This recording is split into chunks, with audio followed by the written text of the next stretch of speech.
red light on, I don't know what that means. I'd like to call this meeting to order, please. Everyone, pledge allegiance. I pledge allegiance To the flag of the United States of America, and to the republic which stands one nation, under God, indivisible, with liberty and justice for all. This echo here, it's kind of like talking to somebody from St. here or something. You're fraction of a second right behind us. About half, actually. Yeah. So if we ever have to sing, I don't know what's gonna happen. It'll be scary on our part. Okay, the board went into session at 6:09 PM this evening after a very enjoyable retiree activity. Thank you, Mr. McKibb, Susie, and Dale, and Tina, and Brenda, and all those planned that and coordinated everything there. Really nice. I'm sure those retirees appreciated it. I was a little wondering there, why did the first person you give Fred their gift, then after he almost dropped it, you didn't give it to him? I'd say that too, Fred, if I were you. Well, All I know you is, picked any different. all I know is that I'm not sure that Jeff believed it because he didn't let you do it again. I didn't think of that, that's probably the reason he stopped passing You only got to give out one, and I thought, well, he's gonna let us all give out one. Well, that's what I thought too. Yeah, we used to all get it, kind of take turns. After you almost dropped it, there was no more than. Oh, Okay, let's approve the minutes of the June the 29th, 2018, and July 2nd, 2018, and July 2nd, 2018 meetings. So moved. Mr. Baker? second. Mr. Wilkerson? Oh, yes? Yes. Yes. Okay. No one has signed in to speak tonight. Mr. Ellis isn't here to do his job, so he'll fill in for him. I don't see anyone, so we're good. All right, we have one report or presentation tonight. That's Ricky Lowe. Dr. Lowe's going to give us a special education update.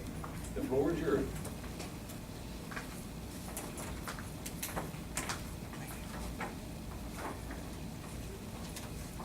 Give us a handout. Threw me when I first saw this today. Yeah, I was wondering about that. Saw that one This is a good graphic from Creative Commons.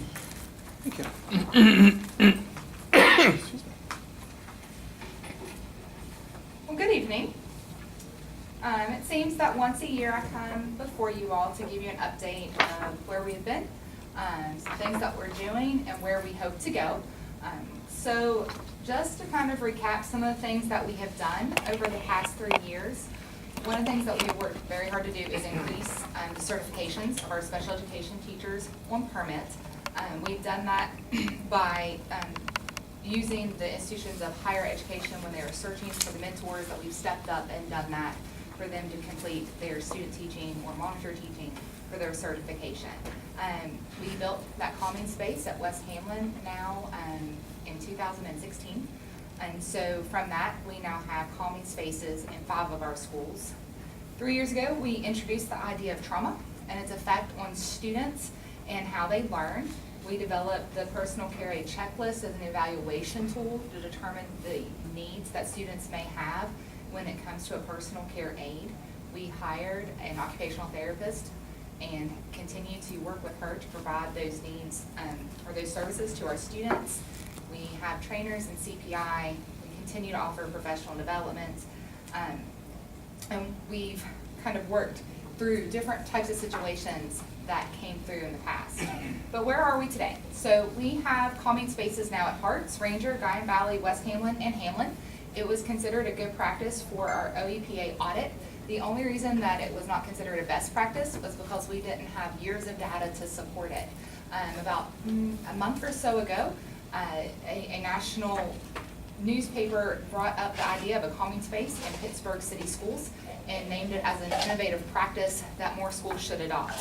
And we've done that for a couple of years now.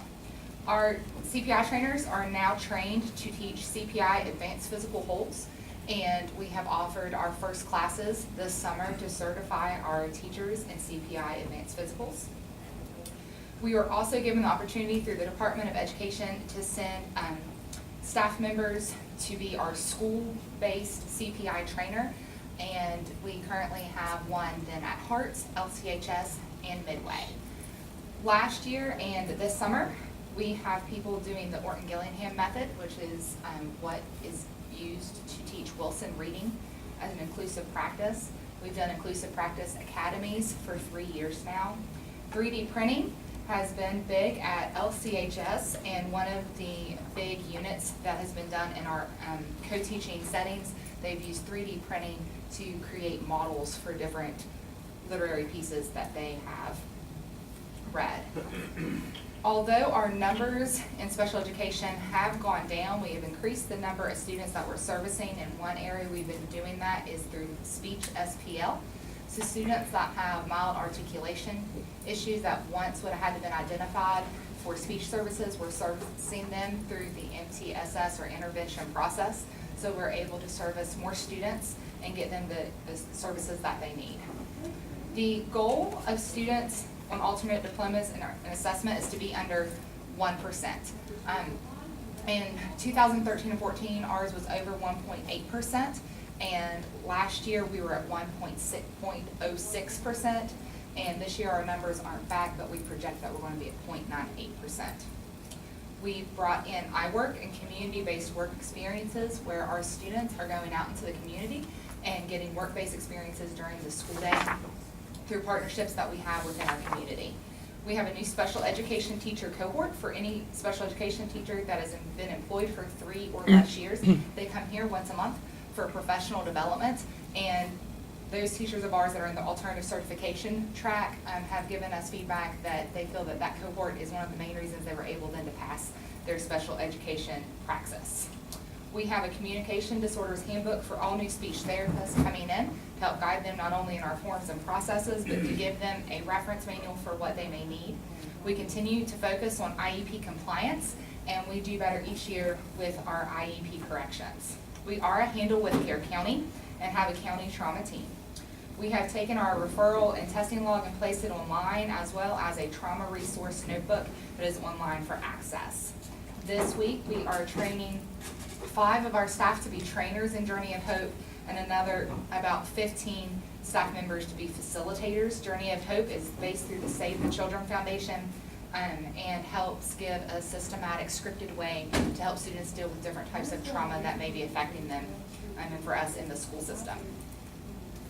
In the past 2 years, we've been green or meets requirements for our ADA, which is our annual desk audit. That's based on our 15-16 and our 16-17 data. We have the University of Kansas Sit and Drying Strategy at Harts. We have a process now for 504s. Our special education audit from 2013 to 2017, we went from over 70 IEP corrections on our audit to under 30. And we have youth mental health first aid staff members that are employed that know how to handle students in crisis. So where are we headed? We're still working on guidance documents for auditory processing disorders and occupational therapy.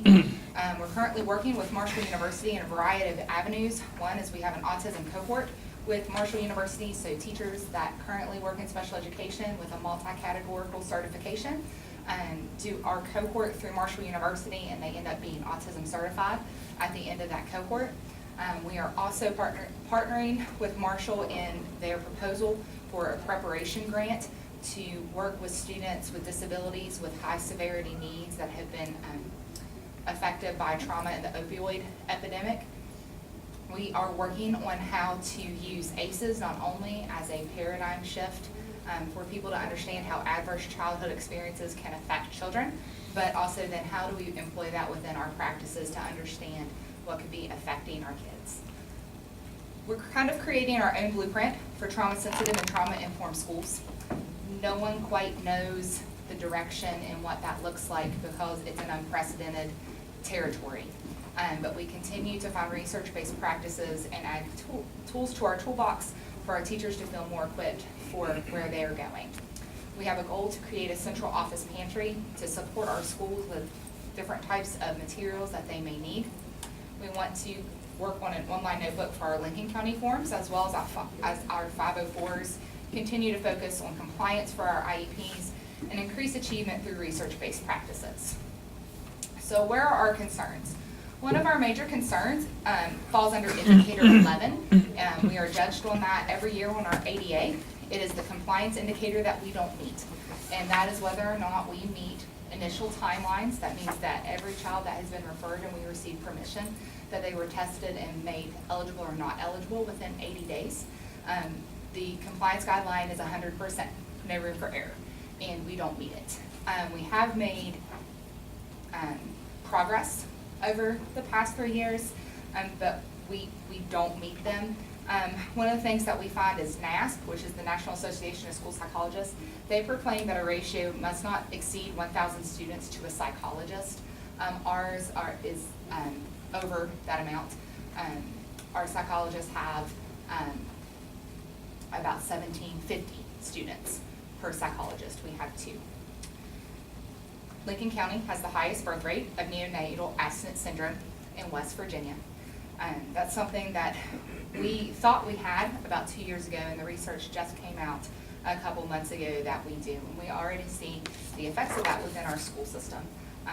Some of the research only follows them from birth to about age 3 right now, but we have kids with identified born addicted to drugs that are already in the 1st, 2nd, and 3rd grade in our school system. We also have a concern of mental health versus trauma-informed and the differences. The body of research continues to grow, and as that does, so does our responsibility to stay current, up to date, and be able to handle what we need to give out to our teachers to feel the most equipped. And finally, the staff. The number of students that we serve continues to rise. The severity continues to deepen, and the number of staff continues to decline.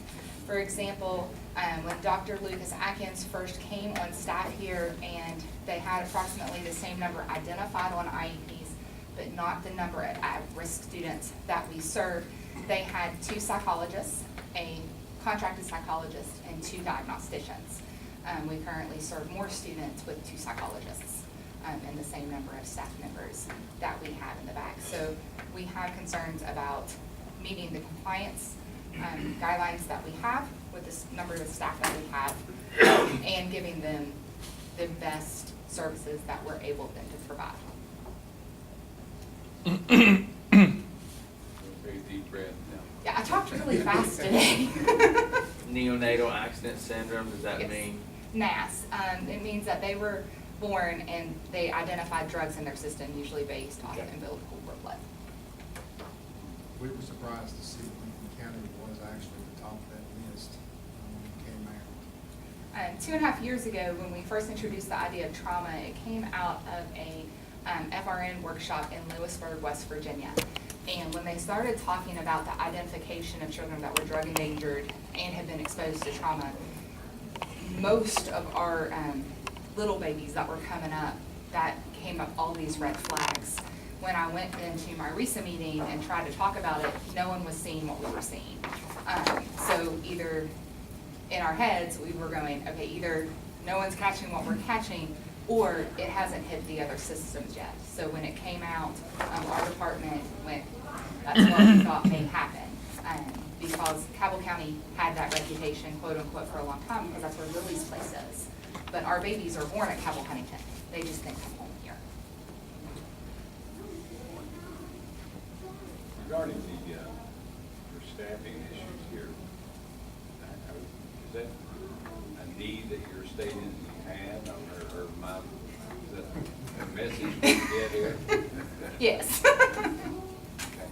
Psychologists in particular, is that an area or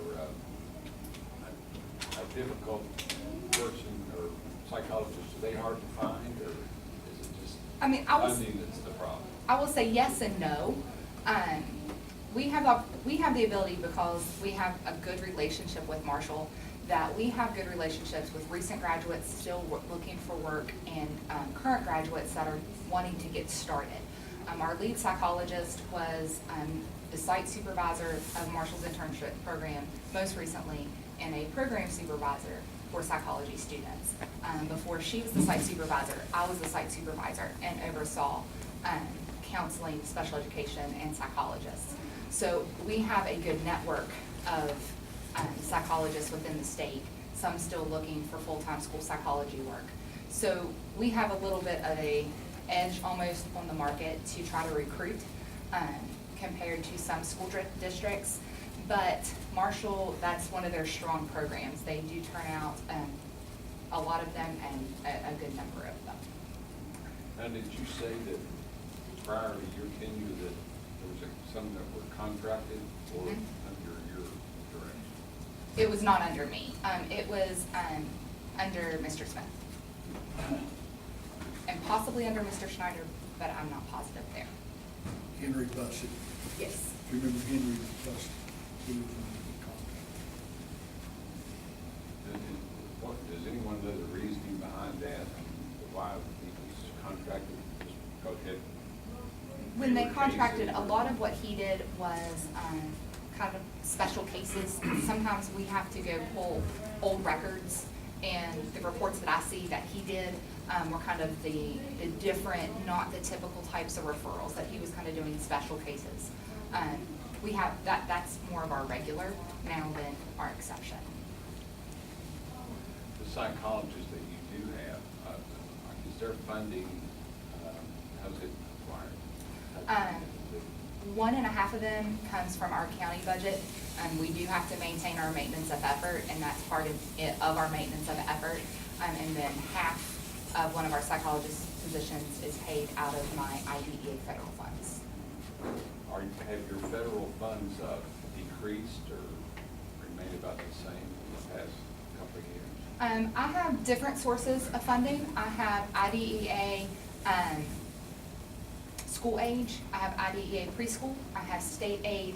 I also then have pockets of money in Medicaid, and I have money out of a high-cost, high-acuity grant that I've had over the past 3 years. My state aid money has, and my IDEA school age and my IDEA preschool has remained fairly constant. There's been a little bit of room, but not any significant change in those budgets.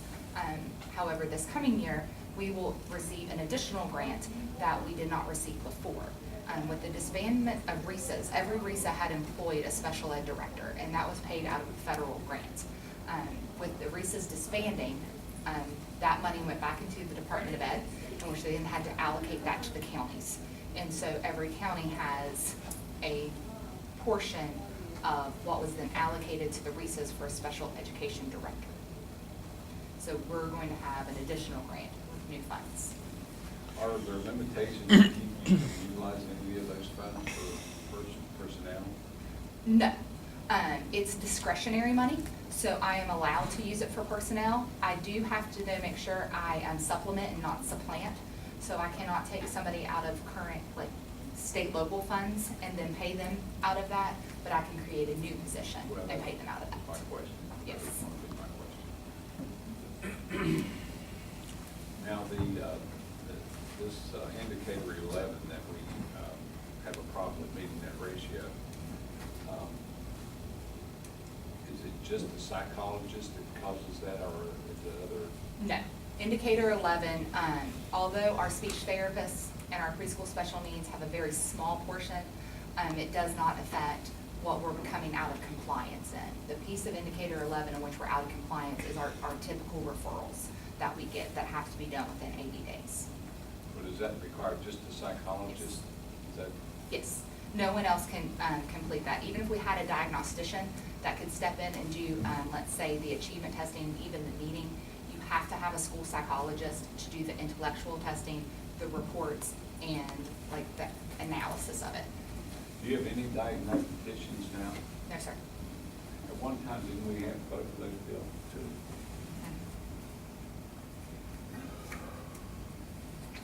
Okay, anybody else have anything? So this additional money you're going to get this year, is that going to be recurring every year, or is that in 1 year only? No, in the foreseeable future, it will maintain.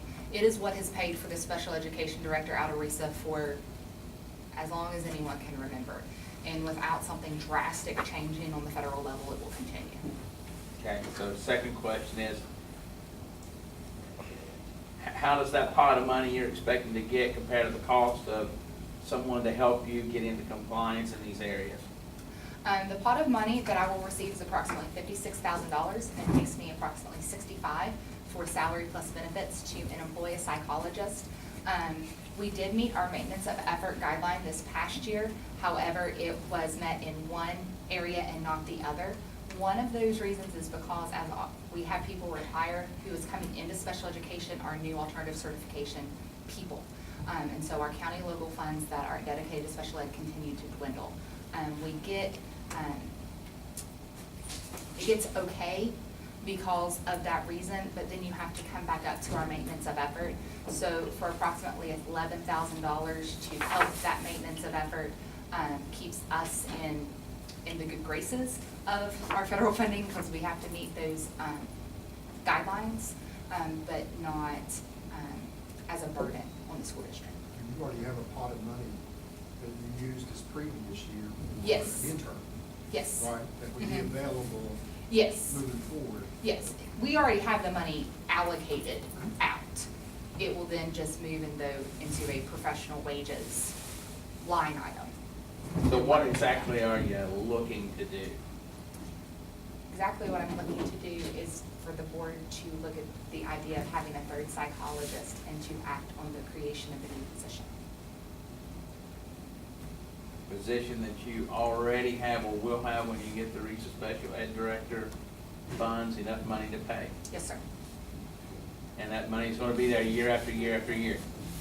Barring some massive federal government explosion. Are there any other pressing needs that might prevent that from reoccurring or supersede that? No, because one of the things that we would like to do is that not only would this alleviate part of the issue with our indicator 11, it would free up time not only for this position, but for our lead psychologist position to go in and do therapy in the schools with these trauma and drug affected children, in which that right now, if they call, I'm the one that runs down to the school if I'm not somewhere else.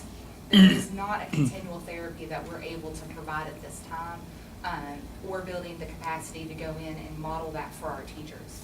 If we have that time available with our psychologist, one of the things that they're trying to do is therapy, to allow them to go in there and have that ability not only to work with those students, but also to work with those teachers.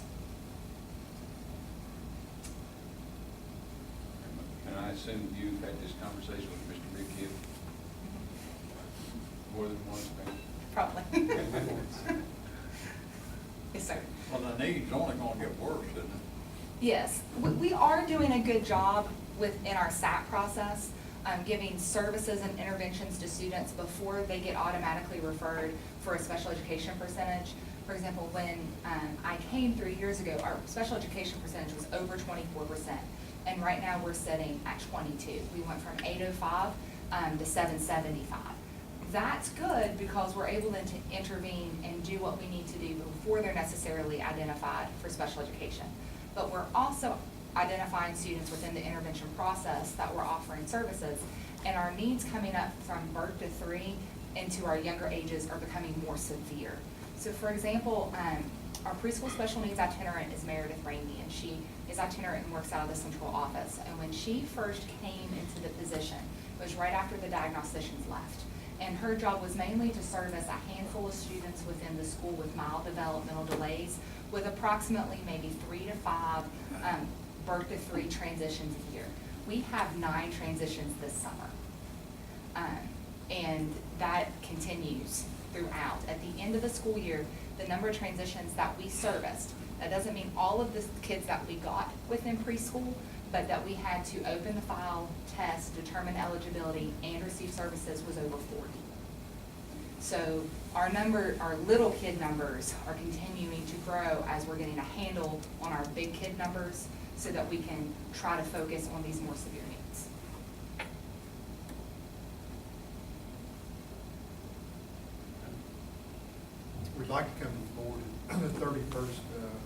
July meeting with an action item, creating a position and approval of posting. And the job description would be the same as the one we have now, Yes. so it already exists. You're the only one actually available to go out and provide therapy?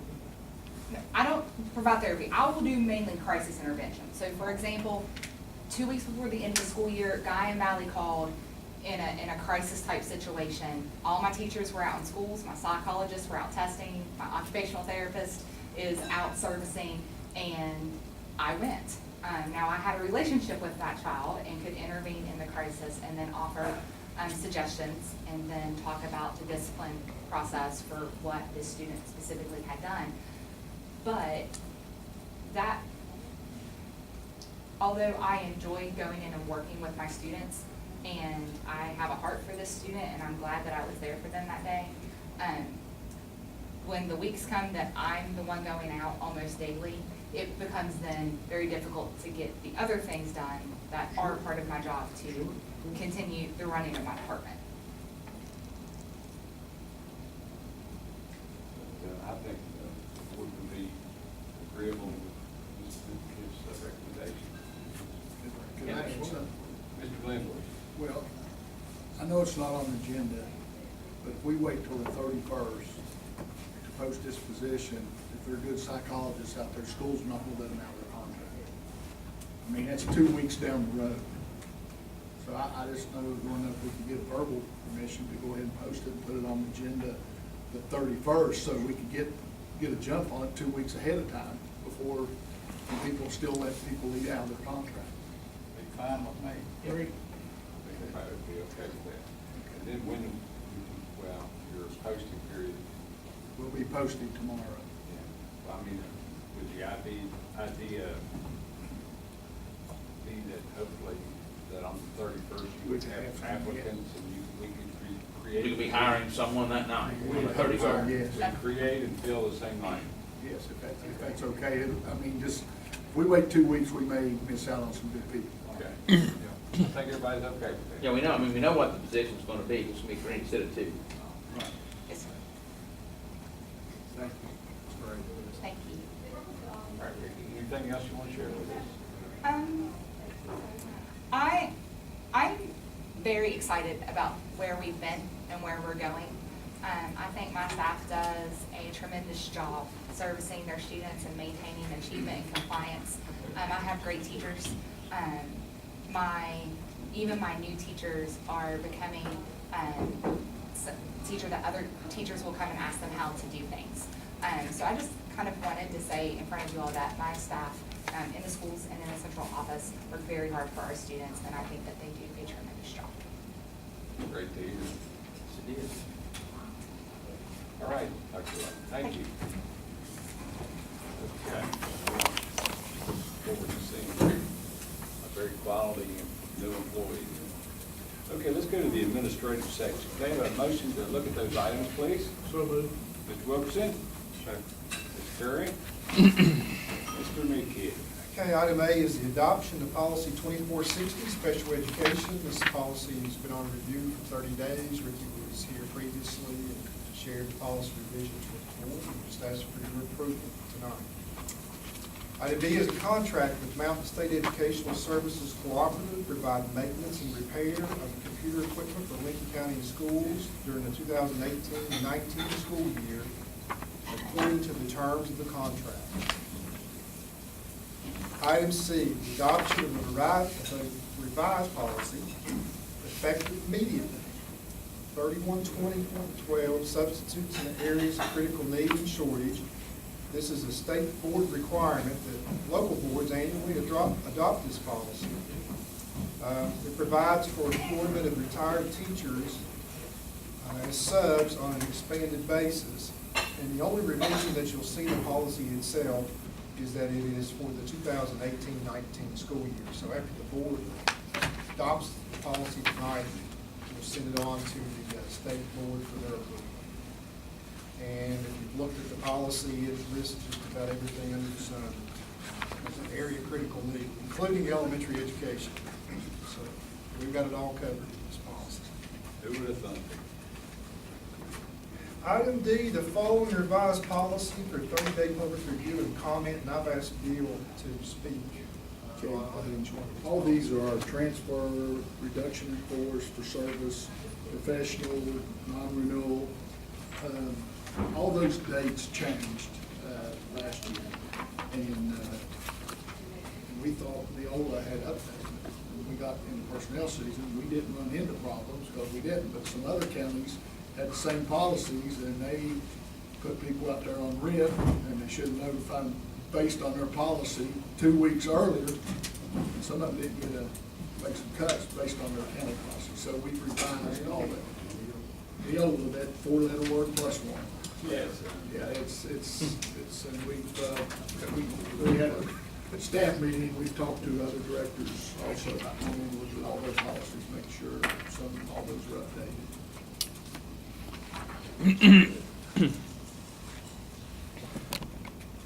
Okay, thank you. Item E is a contract with Health Research Systems Incorporated for random drug testing for 2018-19 school year according to the terms of the contract. Bill, I'll ask you to briefly. Okay, this company, we were doing a 5-panel test, we're doing a 9-panel test now. And this company will, they will come out and we will change kind of how we do it. And we will hire someone to come in that day that the drug testing will come in. And they will go to the classroom and get an individual, walk them down, and the only one's gonna know that drug testing is going on will be myself. Of course, I'll tell Mr. Mickey, and the person, whoever we get to do this. So it's gonna be tightened up on. How often will they come? Do you know? We put it down for 10 months, one time each month, but we're not gonna get any system. It may be the 30th of this month, and it may be the 2nd of the next month. It's not, we're not. No particular pattern? No particular pattern, but we can call them and tell them when we want them and coordinate that. What's the difference between a 5 and a 9? It just tests a lot different, more drugs. Yes. More drugs. More drugs. Yes, and actually, the cost went up a little bit. It was 15 per student the other way, this went to 23. But this includes everything. With the other company, when someone tested positive, we had to pay them another $50 to send it off to a lab. So when I started looking at what it was gonna cost us this way, it was almost equivalent to what it was with the $8 on a day, $8 student charge. It was the equivalent to what we had to pay. That's built into it. It's built into it, yes. All right, and then finally, item F is a letter of agreement with Chief Logan Conference Center, July 23rd through the 25th, 2018, for West Hamill Elementary School retreat, funded through Title I. Anybody have any other questions or comments about those items? That's not. If not, is that an all yes on the administrative items? Yes, sir. Yes. Okay, let's go to the finance section then. Do you have a motion, please? So moved. Rowdy? I'll move. Okay, I'll Carol. second. Carol seconded. Rowdy made the motion, Carol seconded. Bill, are you gonna be ready? Yes, sir. Item A, scheduled invoices totaling $401,435.71. Attachment invoices available for public inspection at the county office.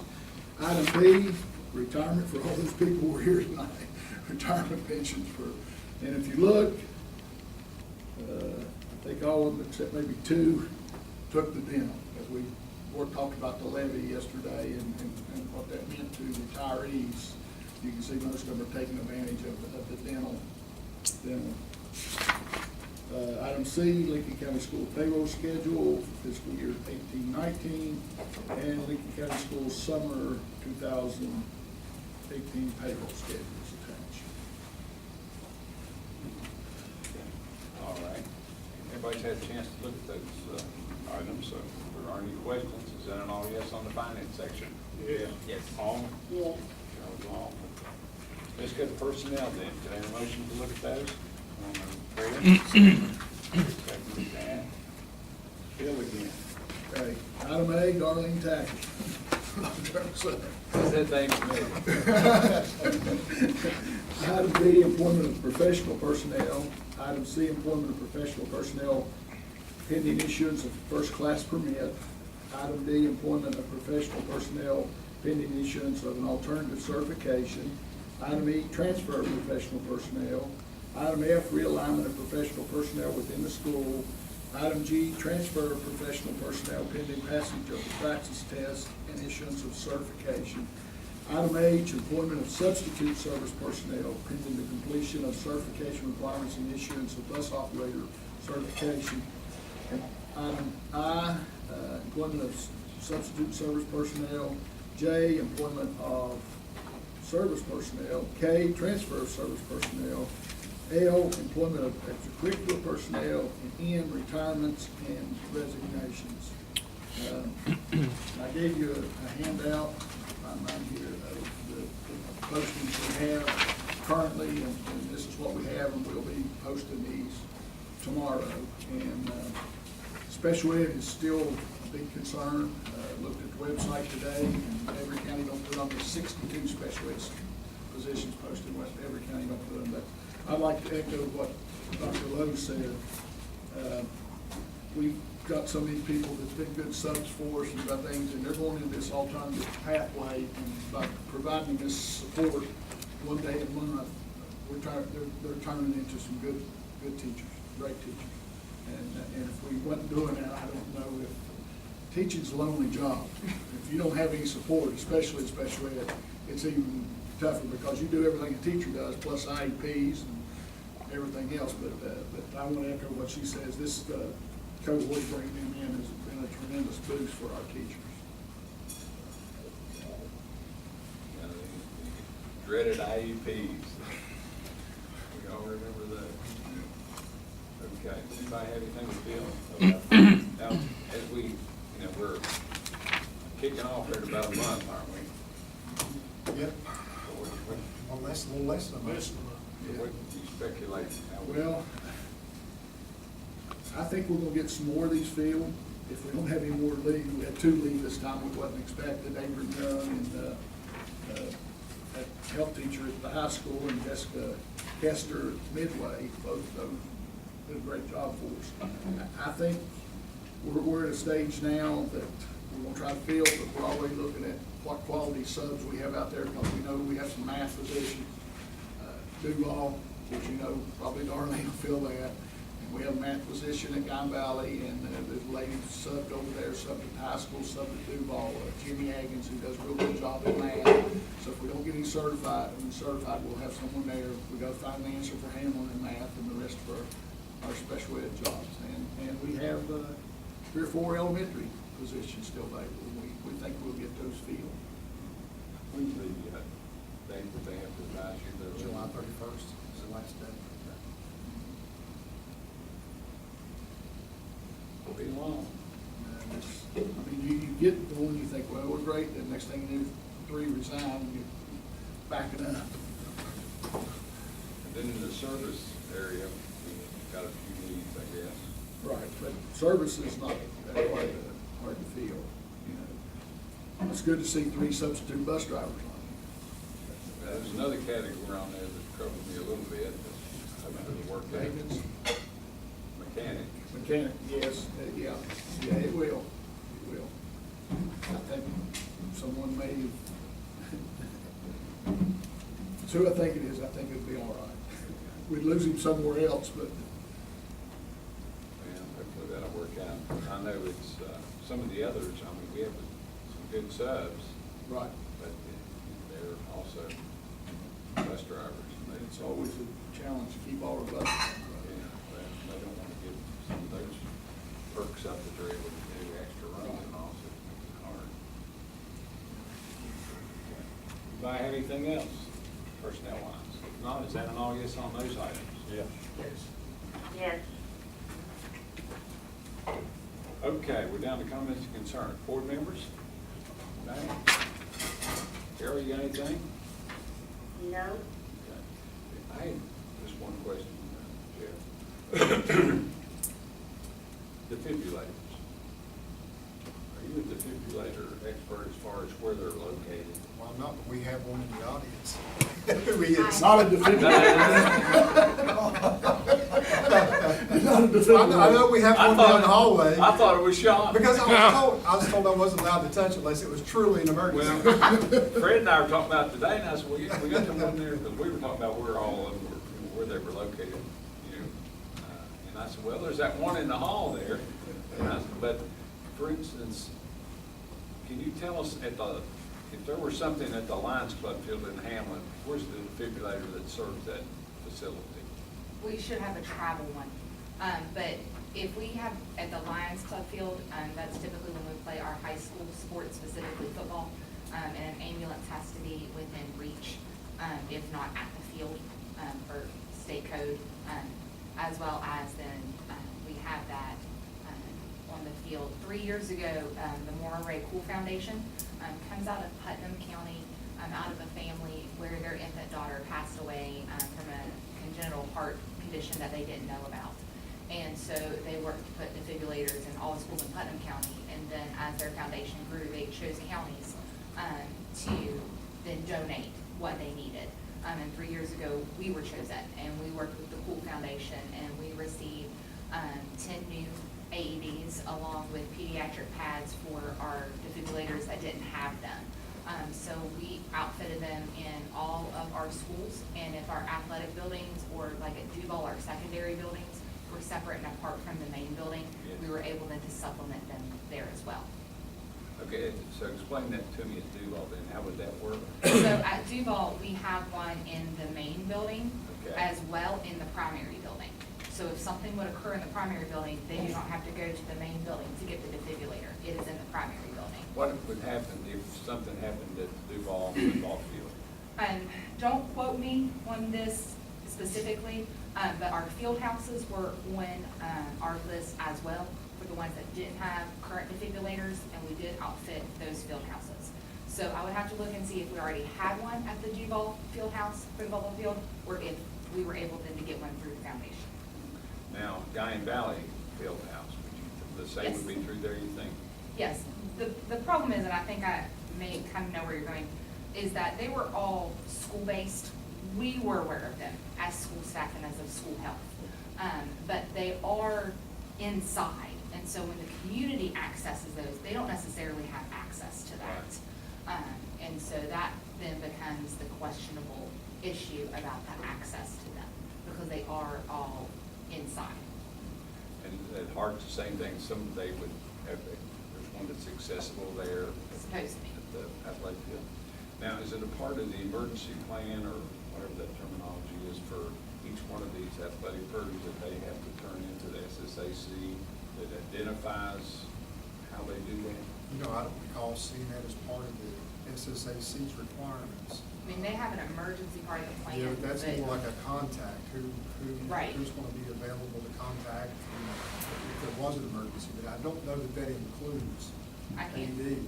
I don't I know. can check on it and get an answer. Well, does someone check these machines occasionally to make sure they're still working? Yes, we're, school health, and Christine Linville is our secretary, and she helped, when we got the 10 AEDs from the Cool Foundation, helped set up, kind of our checklists of things.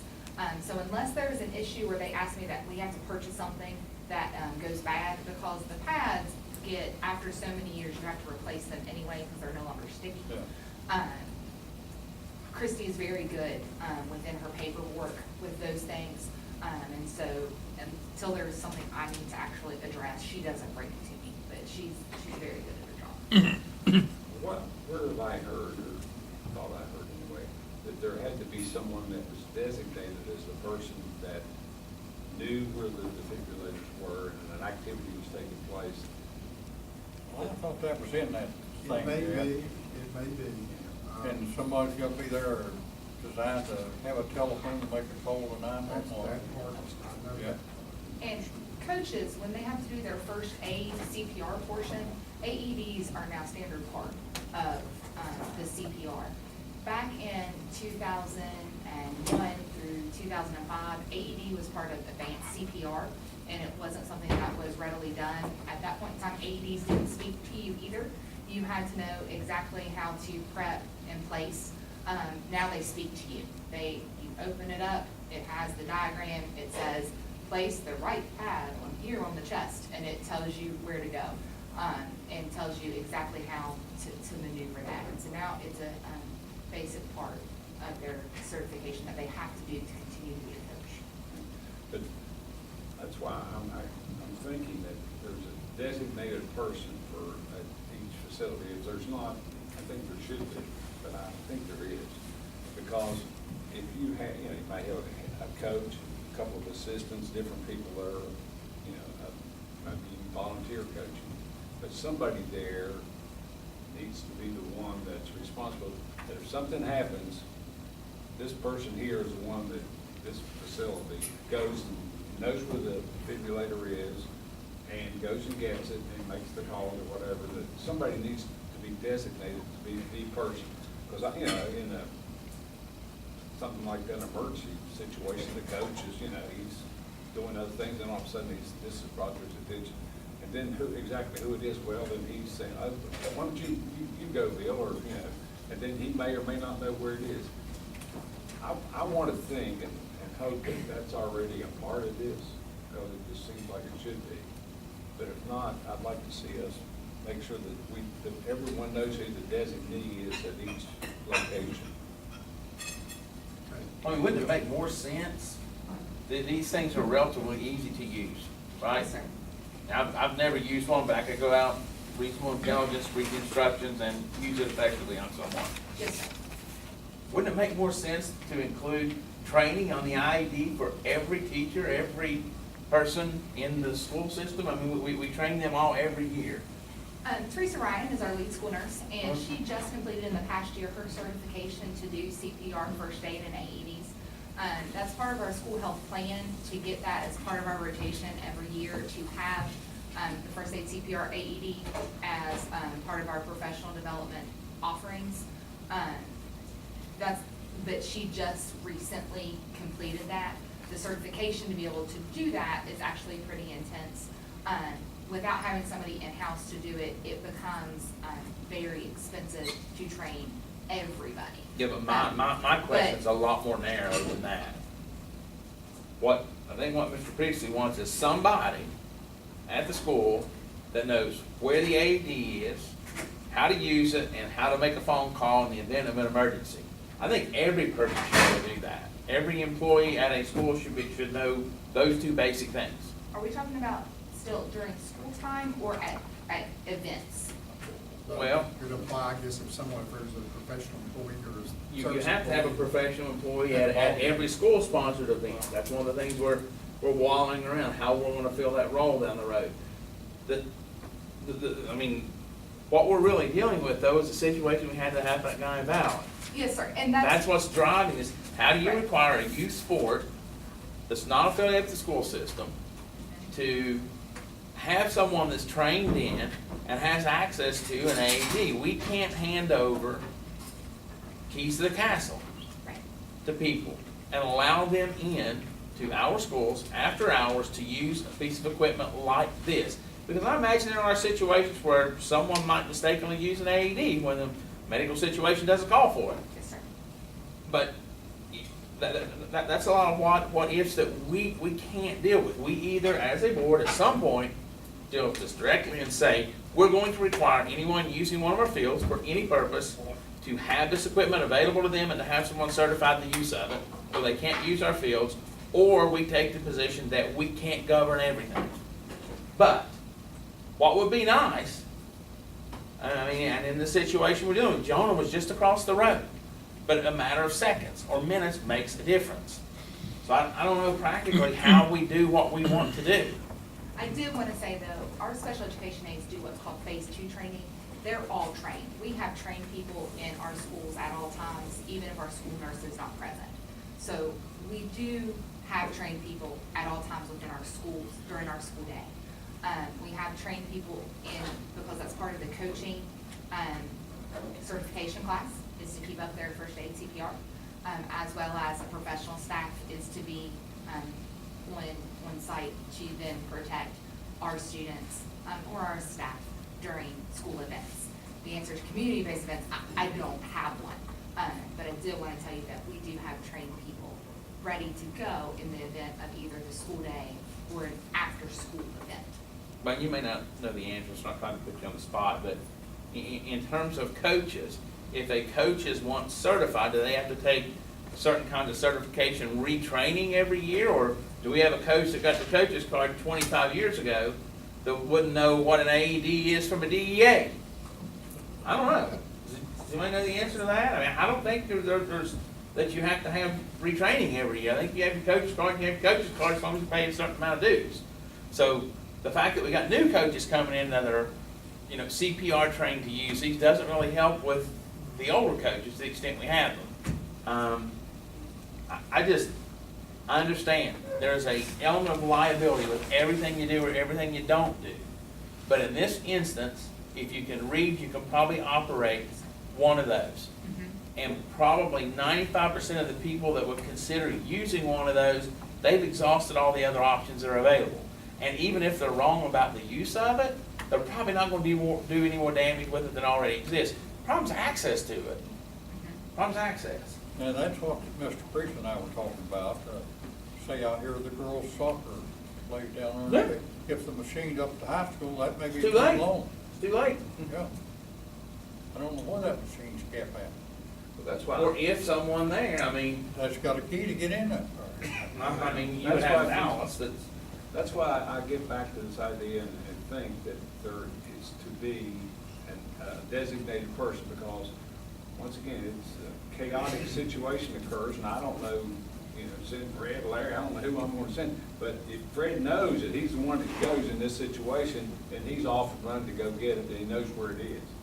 Well, I guess we could, when we get all things worked out on this coach's deal, if we require school personnel to be at each event, they could be the one that uses the machine. I know where it's at. Well, but what about practices? Well, We're not looking at having a designated school person, or You're school right representative in about place that. at every practice. Now, practices, I mean, at games, you got An ambulance may be there. well, at games where you got a broader cross-section of parents with people that are probably CPR trained in their work, it's at practices. That's where you need to be concerned, because that's where you've got a coach or a couple coaches that are in a remote, and Guy Valley's pretty remote from medical care, unless the Wildcat Center had been open, but, or Hearts, even. You got a group of children in a remote area with only one or two people and maybe a few parents that are there. Games don't concern me. Well, Here, that's it's why one of the games, you'll have that person in charge. designated coach, that assistant coach has been designated as the one. He's at practices, he's at games, he or she are always the person, the go-to person in that situation. They know where they are. Yep, but look at our list of people we just hired this evening. If you go on to here and look, a lot of your assistant coaches or volunteer coaches are not school personnel. They're not gonna have access to that building. The coach may be. Well, they would be if they were the designee and they were given that responsibility. Okay. Yeah, that's something we need to check out and make sure But- that. Now, I'm fine with that. This portable thing that you mentioned. Portable AED? Yeah. Now, are they more expensive? Yes, sir. I figured that'd be. But,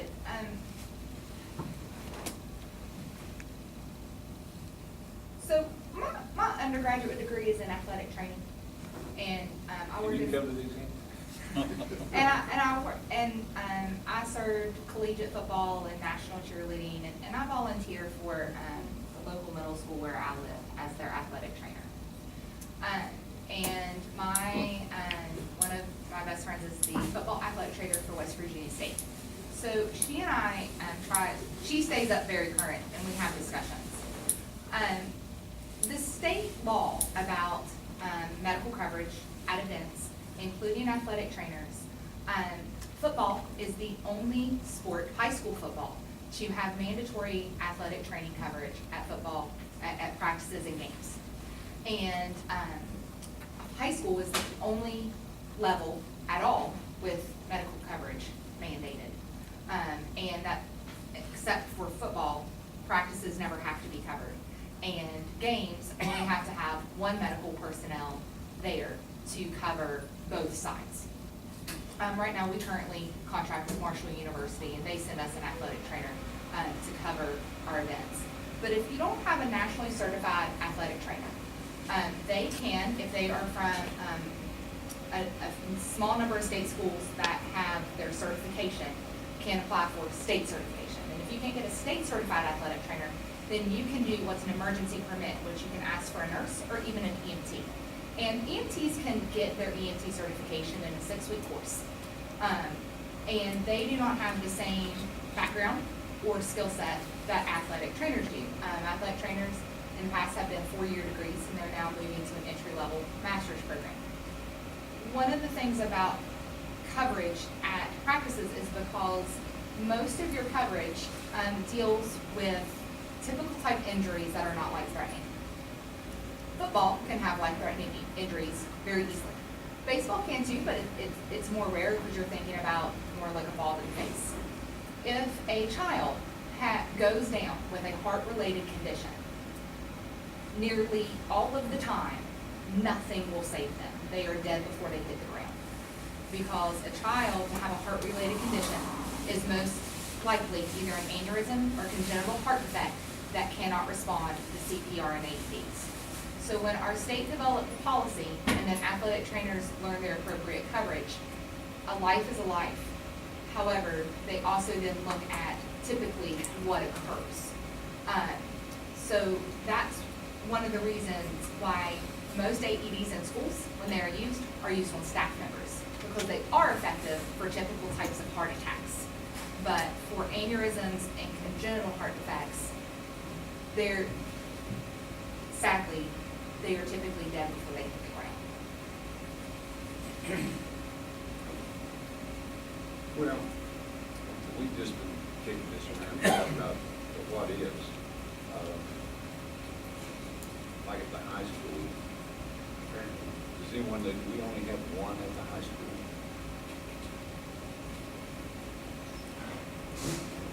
I can picture one. I can picture one. Fred and I, we, back in our mind, wouldn't it be nice if we had one at one of the 3 facilities there? You got soccer, baseball, softball, got buildings of their own, and the coaches' room, the officials' room. That if one of those locations had one there, that would be easily accessible for any of those 3 sports. But obviously, the gym and basketball and all that, right there, close in the school itself, that, would be readily accessible. First, once again, each one of those sports would be a designated person that could get in that location, and would be the one that would go get it. This is just something we started talking about. Just got me intrigued. We just think more about it and see. I mean, I like the idea of everybody knowing how to do it, Rowdy. I agree. I just think. Or know where they're at. That's all I'm saying. They have to know Well, where it's that's- at, how to get to it, and then you pop it open, you read the instructions. That's And why they'll- the designee is so important. I know I'm the designee, I know where it is, and I know I'm the guy that's got to go get it. What's the cost? That's what I was getting ready to ask. Typically around $6,000. That's for a fix, not a portable.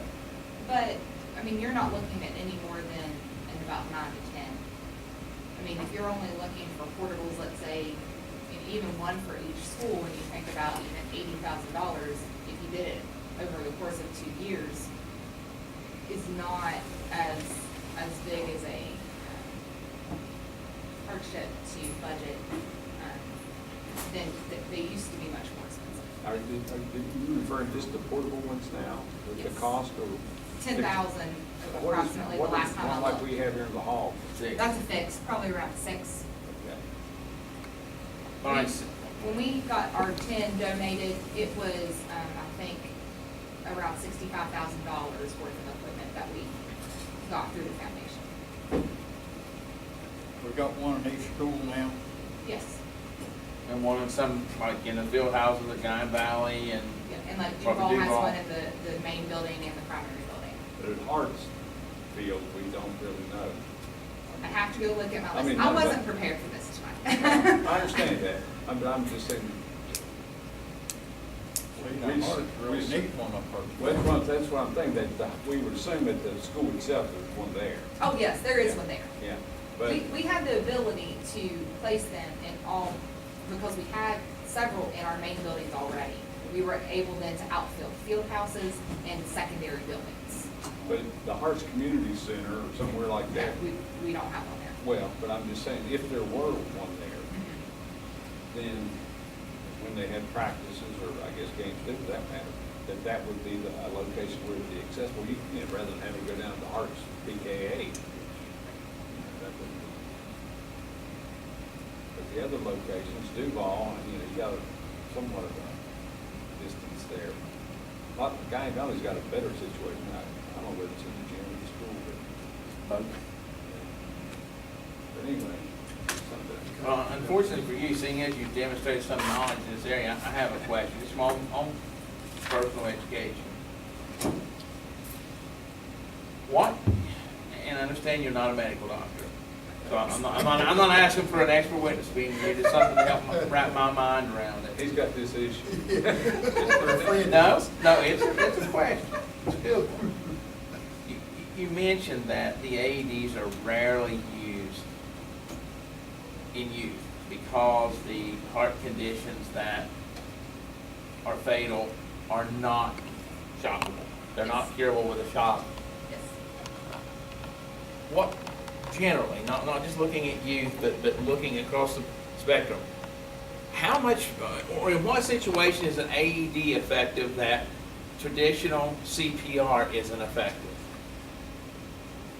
When you have a human give CPR, if they give it completely correct, which means they have the right depth, for the right body size, with the right bone density, with the right musculature, then it is effective. But people rarely perform CPR correctly. So an AED, because now they're very much, it talks you through it with pictures, it then does this correctly.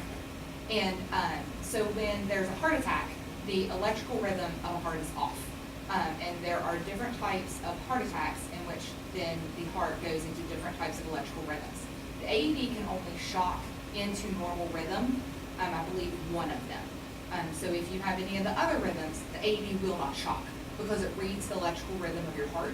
If it is not shockable, it will not advise the shock. So what it's able to do is almost read the situation and give what's appropriate. In CPR, you have a lot of human error. And so oftentimes, even the CPR isn't helpful because of the human error. But when you look at the percentages of lives that are saved, it's better than nothing, but it's not good. With CPR? Even with AEDs. Oh. It increases the likelihood of survival if it's the right type of heart attack and your body will shock back into rhythm. Well, let me ask this as a follow-up what you just said.